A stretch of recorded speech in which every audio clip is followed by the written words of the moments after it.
성도님들 가정에 신방하다 보면 때로는 성도님들이 목사님 기도를 좀 세게 해주세요, 찬송을 좀 힘차게 해주세요, 예배를 좀 강하게 해주세요, 이렇게 요청할 때가 있습니다.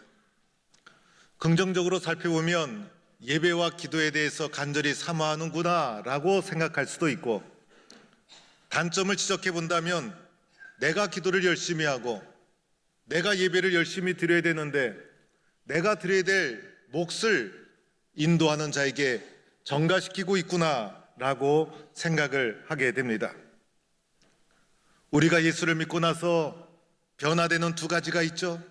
하나는 교회를 나오게 되고 교회 나와서 예배를 드리게 된다는 것입니다. 예수 믿게 되면 교회 나와서 예배 드리는 것, 이것이 우리에게 주어지는 변화된 삶의 모습인 것입니다. 그 중에서도 가장 기본이 바로 신앙생활의 예배가 되는 것이죠. 예배를 통해서 나는 예수를 믿는 하나님의 자녀입니다, 예배를 통해서 나는 그리스도인으로 살아가겠습니다라는 것을 드러내고 표현하고 있는 것이에요. 내가 예수를 믿는 순간 하나님은 나를 예배자로 먼저 부르고 있다는 것입니다. 그래서 예배가 신앙생활의 가장 기본 중에 기본, 신앙생활의 가장 기본 중에 기본이 바로 예배생활. 그래서 기본이 잘 되어야 신앙이 잘 성장해야 될 텐데 어떠한 예배를 드려야 되는가를 생각하지 않을 수가 없는 것입니다. 우리가 어떤 예배를 드려야 되는가? 오늘 말씀해 보니 1절 말씀 마지막 부분에 너희가 드릴 영적 예배니라. 그리스도인의 예배는 영적인 예배를 드려야 한다는 것입니다. 예수 믿는 사람의 예배는 영적인 예배. 요한복음 4장에도 영과 진리로 예배할 때가 오나니, 그래서 주님이 기뻐하시는 그리스도인들의 예배는 영적인 예배인 줄로 믿습니다. 이 영적인 예배를 드려야 되는데 오늘 나의 예배 모습은 어떠한가? 나는 영적인 예배를 드리고 있는가? 형식적인 예배를 드리고 있는가? 습관적인 예배는 아닌가? 어떻게 해야 나도 영적인 예배를 드려서 신앙생활의 가장 기본인 예배가 살아있는 그리스도인으로 살아갈 수 있을까? 오늘 말씀에서 영적인 예배에 대해서 몇 가지를 살펴보고자 합니다. 영적인 예배는 첫째는 예배는 하나님의 자비하심에서 출발하고 있다는 것을 기억해야 합니다. 오늘 1절 말씀, 내가 하나님의 모든 자비하심으로 라고 말씀하고 있어요. 여기서 주목할 단어는 자비라는 단어예요. 그래서 하나님이 나에게 베풀어 주신 자비가 있다는 것입니다. 하나님께서 나에게 베풀어 주신 사랑, 하나님께서 나에게 베풀어 주신 은혜, 하나님께서 먼저 베풀어 주신 자비가 선행되고 있다는 것입니다. 하나님께서 나에게 베풀어 주신 은혜 중에 가장 큰 은혜는 바로 십자가의 은혜. 이런 하나님의 먼저 선행하는 사랑과 자비에 대한 응답행위가 예배라고 할 수가 있는 것입니다. 그래서 예배는 내가 하나님께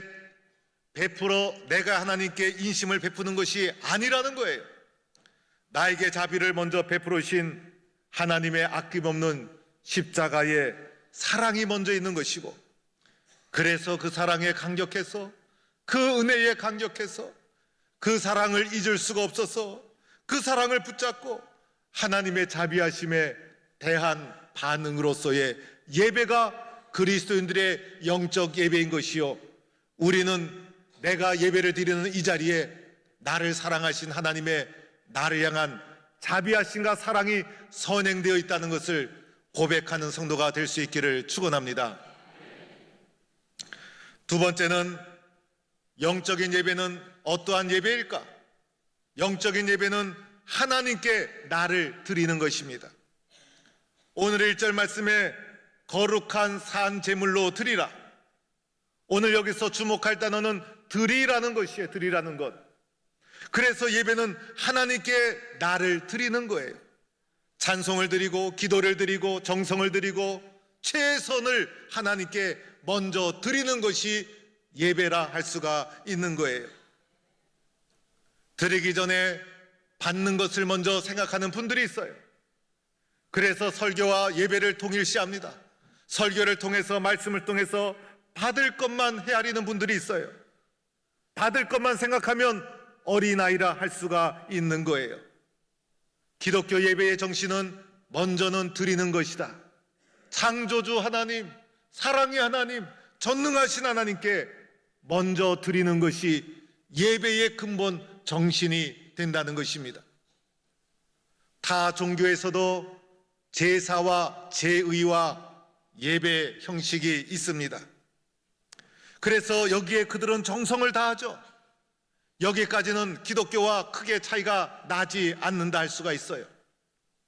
그런데 가장 큰 차이는 정성을 들이는 이유가 무엇인가? 그래서 기독교는 드리는 것인데 타 종교는 받는 것에 초점이 놓여져 있어요. 그래서 그들의 정성은 달라는 거예요. 마치 바알 선지자가 갈멜산에서 엘리야와 대결을 할 때 바알 선자가 바알 신을 부르면서 하루 종일 바알 신이여 부르고 불러도 대답이 없자 마지막에는 칼로 자기들을 자해하면서 응답해 달라고 떼를 쓰듯이 조르는 모습이 다른 종교의 제의 행위라 할 수가 있습니다. 그런데 기독교 예배는 말씀드린 것 같이 하나님의 자비하심이 전제되어 있어요. 하나님의 사랑이 선행되어 있어요. 그래서 먼저 나를 사랑해 주신 하나님의 은혜 앞에 너무나 감격해서, 너무나 감사해서 최고의 가치를 올려드리고 나의 정성을 올려드리고, 그래서 기독교 예배의 정신은 받는 것이 아니라 주님 앞에 드리는 것이다. 이것이 우리 기독교 예배의 영적 예배인 줄로 믿습니다. 세 번째는, 영적인 예배는 나의 몸을 드려야 되는 것이에요. 오늘 1절 말씀에도 너희 몸을 이라고 하면서 몸을 강조합니다. 예배는 몸이 예배당에 와야 된다는 거예요. 거룩한 산제물로 드려라. 나를 산제물로 하나님께 드리는 것이에요. 그래서 예배당에 여러분의 몸이 오셔야 되는 거예요. 여러분 오늘 참 잘 오셨어요. 몸이 오지 않고는, 그리고 몸이 이 자리에 참석하지 않고는 온전한 예배라 할 수가 없는 거예요. 나를 산제물로 드리기 위해서 몸이 와야 되는 것이고, 마음만이 아니라 마음과 몸으로 드리는 것, 영과 몸으로 드리는 것이 기독교 예배의 정신인 것입니다. 어느 날 TV를 보면 유명한 목사님들의 설교가 계속해서 나옵니다.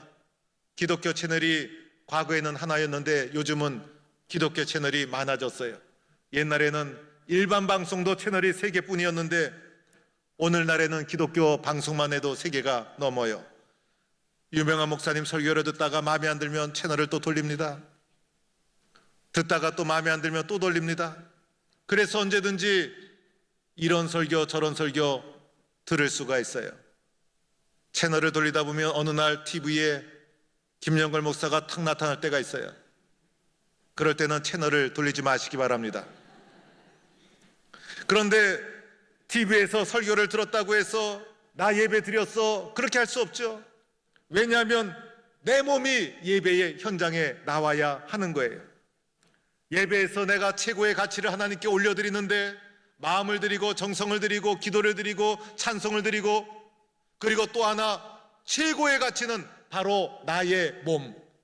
그래서 나 자신을 산제물로 드리는 것, 이것이 기독교 예배의 정신이요, 몸과 마음을 산제물로 하나님께 드리는 참된 예배자가 될 수 있기를 축원합니다. 영적인 예배의 마지막 4번째 특징은 하나님 중심이라는 거예요. 오늘 말씀에도 보면 하나님이 기뻐하시는 거룩한 산제물, 여기서 주목할 단어는 하나님이 기뻐하시는, 하나님이 기뻐하는 하나님 중심이 기독교 예배라는 것입니다. 우리들은 다 자기 중심이에요. 그래서 내가 좋아하는 것, 내가 기뻐하는 것만 추구하고 따라갑니다. 그런데 예배는 하나님 중심, 하나님이 기쁨이 되어야 한다는 것입니다. 그래서 어떻게 하면 하나님의 기쁨이 될 수 있을까? 어떻게 하면 하나님께 영광을 돌릴 수 있을까? 나에게 초점이 있는 것이 아니라 하나님께 집중하며 하나님께 초점을 두고 하나님께 순종하는 것이 기독교 예배예요. 나의 즐거움, 나의 필요가 아니라 나 중심이 아니라 하나님 중심으로 집중하고 순종하고 드려야 되는 거예요. 오늘 말씀에도 나오죠. 이 세대를 본받지 말라. 오늘의 시대의 특징이 무엇입니까? 이기주의와 개인주의요, 그리고 이기적인 욕심과 욕망, 나의 기쁨과 나의 즐거움을 추구하는 것이 오늘의 시대의 풍조예요. 이 시대를 본받지 말고 오직 마음을 새롭게 함으로 변화를 받아서 하나님의 선하시고 기뻐하시고 온전하신 뜻이 무엇인지 분별하도록 하라. 예배 자리에 나올 때마다 하나님의 뜻이 무엇입니까? 하나님, 제가 어떻게 하나님께 순종할 수 있나요? 어떻게 하면 하나님의 말씀을 붙잡고 살아갈 수 있을까요? 나 중심이 아니라 하나님 중심으로 순종하고 경청하고 드리는 것이 기독교 예배의 영적인 특징이라 할 수가 있는 것입니다. 사랑하는 성도 여러분, 예배에 성공할 수 있기를 축원합니다. 예배의 생명을 걸어야 해요. 예배가 식어지고 예배를 소홀히 여기고 그러면 우리의 신앙도 무너지게 되어 있어요. 예배 생활이 나의 신앙과 직결되게 되어 있어요. 예배가 살아나고 예배의 간격을 회복하면 신앙도 살아나게 되는 거예요. 그래서 우리들은 모든 예배에 최선을 다하고 모든 예배에 참석할 수 있도록 노력을 해야 합니다. 중요하지 않은 예배가 없어요. 우리나라 예배가 낮 예배, 저녁 예배, 수예배, 모든 예배가 설정되어 있는 이유가 있어요. 모든 예배를 최선을 다해 충성하고 순종해야 합니다. 주일 낮 예배에 다가오게 되면 예배를 인도하는 저만 준비하는 것이 아니죠. 예배당을 향하여 발걸음을 옮길 여러분들도 토요일부터 예배를 준비하는 거예요. 내일 주일날 교회에서 어떤 은혜가 일어날까? 어떤 기쁨이 나에게 주어질까? 기대감을 가지고 토요일 밤에 잠을 청하는 거예요. 토요일날 잠을 청하려다 보니 하필이면 새벽에 축구 경기를 한다. 축구 경기 보지 말아야 돼요. 그래서 주일을 준비하는 마음으로 토요일 밤 일찍 기대하며 잠을 청합니다. 주일날 아침이 되면 일찍 서둘러야 돼요.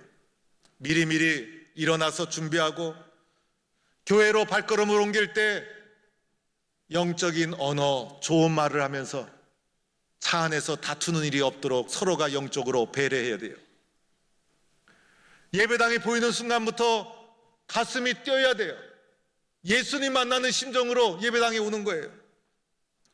우리 교회 주차장에 20분 전에 도착해야 합니다. 10분 전에 예배당 안에 들어와야 합니다. 예배당 안에 제일 먼저 와서 해야 되는 것은 기도예요. 하나님 감사합니다. 제가 예배의 자리에 나왔습니다. 지난 한 주간 동안도 은혜 가운데 살았습니다.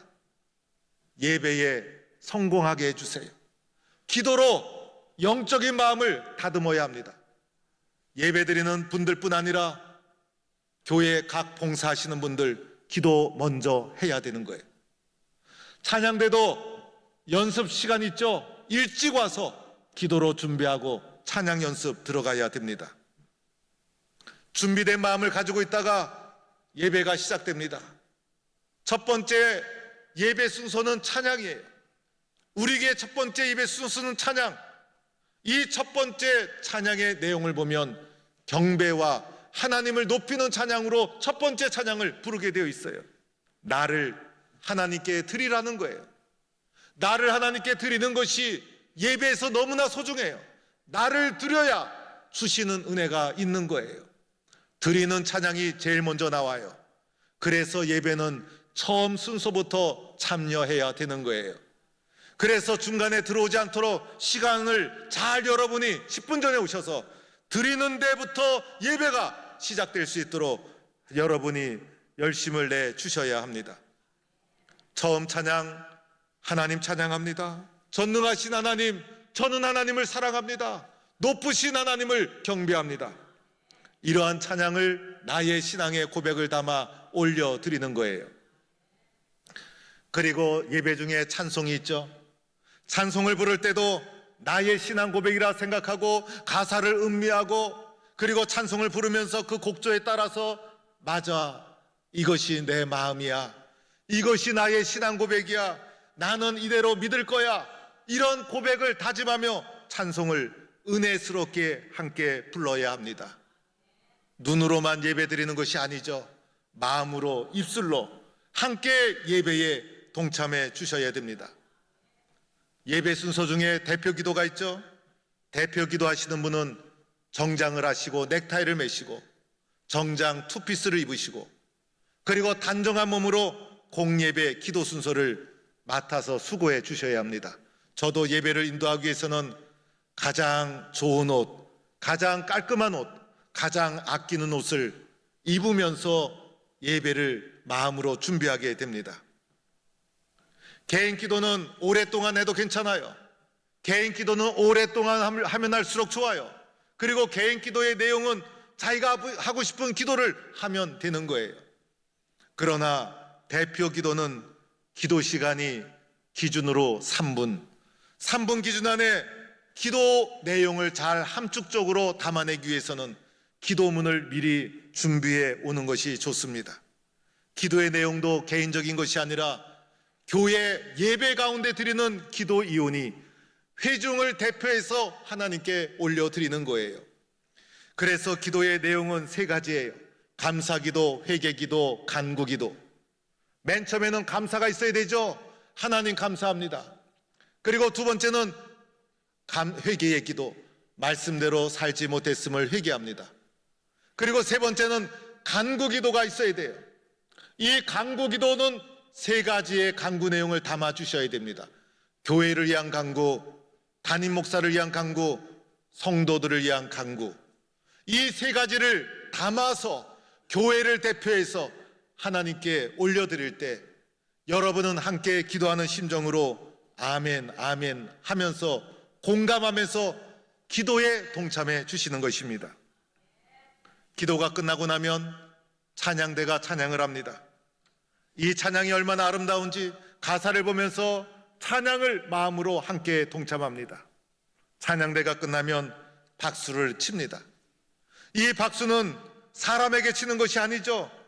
찬양을 받으실 하나님께, 은혜를 부어주신 하나님께 영광과 감사의 표로 박수를 보내는 것이에요. 예배를 드리면서 느끼는 감동, 우리가 표현해야 되지 않겠어요? 말씀을 들으면서 아멘 하지 않습니까?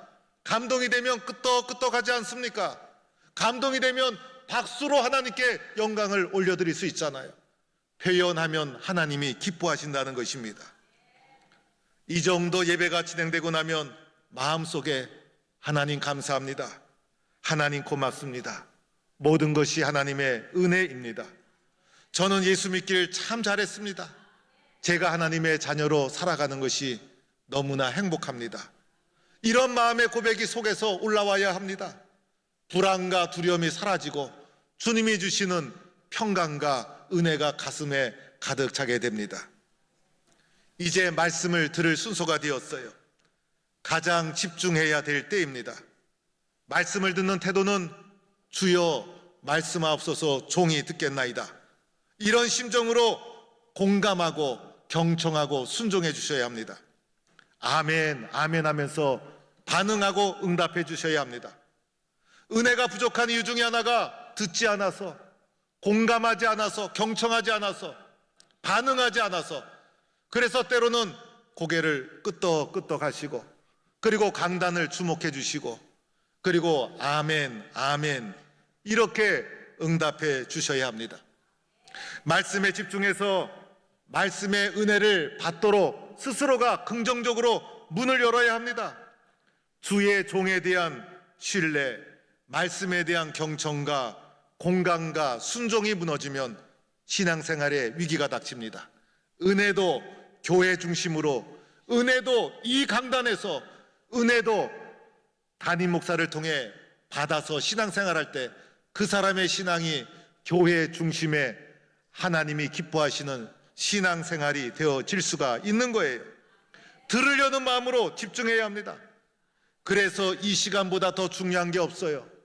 그래서 말씀을 들을 때 딴 생각하지 말아야 돼요. 딴 생각해봤자 아무 필요가 없어요. 이 시간 이 순간에는 저의 말씀을 듣는 것이 가장 소중한 거예요. 그리고 주무시지도 마셔야 돼요. 집에서는 좋은 침대에 누우셔서 잠이 안 와. 그런데 교회 오셔서는 앉자마자 눈을 쫙 감으시는 분이 있어요. 제 눈에도 보이고요. 여기 청중들은 성가대가 보고 있고 성가대는 청중들이 보고 있어요. 나중에 보면 다 보고 있었더라고요. 무엇보다도 하나님이 보고 있다는 사실을 기억하셔야 됩니다. 핸드폰 만지지 마셔야 돼요. 아예 꺼놓으셔야 돼요. 1시간 동안 핸드폰 안 만져도 세상에 아무 일도 일어나지 않아요. 내 인생에 위기가 닥치지도 않아요. 그래서 핸드폰을 자꾸 만지작거리면 나도 예배를 제대로 드리지 못하고 예배 드리는 사람을 방해하는 결과를 초래합니다. 예배에 집중해서 예배에 성공해야 합니다. 그래서 교회 문을 나설 때 하나님, 오늘 하나님 사랑합니다. 저 예수 믿기 잘했습니다. 제가 세상에서 용기 있게 살아가는 이유 예수님 때문입니다. 충만해서 세상을 향해 나가야 되지 않겠습니까? 성경에 보면 예배에 실패한 사람이 있었죠. 가인이었고 사울이었고 바리새인이었어요. 실패한 사람들 특징 보면 자기중심적이었어요. 형식적이고 습관적이고 위선적이었어요. 하나님은 이런 사람을 축복하지 않습니다. 그런데 예배에 성공한 사람이 있었죠. 아벨이었고 아브라함이었고 다윗이었고 초대교회 성도들이었어요. 예배에 성공해서 하나님의 큰 축복을 누리는 성도가 될 수 있기를 축원합니다. 도박하는 사람들 보면요, 딸 확률이 없어요. 여러분, 도박해서 돈 땄다는 사람 제가 보질 못했어요. 도박장 연 사람이 돈 잃으려고 도박장 열었을까요? 카지노 이렇게 연 사람이 돈 잃으려고 카지노 열었을까요? 확률적으로 돈 딸 수가 없어요. 확률도 없는데, 딸 확률도 없는데 거기에 돈을 걸고 도박을 하고, 그래서 쫄딱 망하고 어리석은 짓이라 할 수가 있어요. 그런데 확실하다면, 100% 확실하다면 여러분, 그것은 투자해야 되지 않겠어요? 눈앞이 뻔히 보이는데 확실하다면 그것을 머뭇거리면 어떻게 하겠어요? 제가 부동산에 대해서 관심도 없고 땅을 잘 볼 줄도 모릅니다. 그런데 그 땅을 제가 한번 샀으면 하는 생각이 있었던 땅이 있었어요. 오래전 일이죠. 전라북도 김제에 있는 어느 마늘밭. 알고 보니 그 마늘밭에 110억 원이 묻혀 있었다라는 거예요. 그걸 알았으면 그걸 알고선 미리 알았더라면 그 땅을 안 살 사람이 어디에 있겠습니까? 예배는 막연한 것이 아니라 가장 확실한 투자, 예수 그리스도를 통해서 하나님이 이루어 놓으신 하나님의 나라에 대한 가장 확실하고 분명한 투자가 바로 우리가 드리는 예배라는 사실입니다. 사랑하는 성도 여러분, 내가 오늘도 믿음의 길을 걸어가는 이유, 가만히 살펴보면 예배 때문이에요. 예배를 통해 하나님이 나를 만져주셨어요. 예배를 통해 주님과 인격적인 만남을 경험했어요. 예배를 통해 낙심되고 어렵고 힘들 때마다 용기를 얻었어요. 예배를 통해 주님은 나의 눈물을 닦아주셨어요. 예배를 통해 내 영혼을 만져주셨어요. 예배를 통해 이 세상에서 예수님만 바라보며 살도록 주님은 인도해 주셨어요. 예수님 때문에, 예배 때문에 우리는 오늘도 믿음의 길을 걸어가고 있는 거예요. 그런데 내가 주님 앞에 드린 예배보다 내가 주님 앞에 드린 예배보다 주님이 나에게 베풀어 주신 은혜가 더 크다는 사실이에요. 나는 주님 앞에 작은 예배를 드렸는데 주님은 나에게 많은 은혜를 베풀어 주신 것입니다. 예배의 간격을 회복하고 마땅히 드려야 될 영적인 예배에 최선을 다해서 예배에 성공하고 주님의 축복을 누리는 성도가 되기를 주의 이름으로 축원합니다.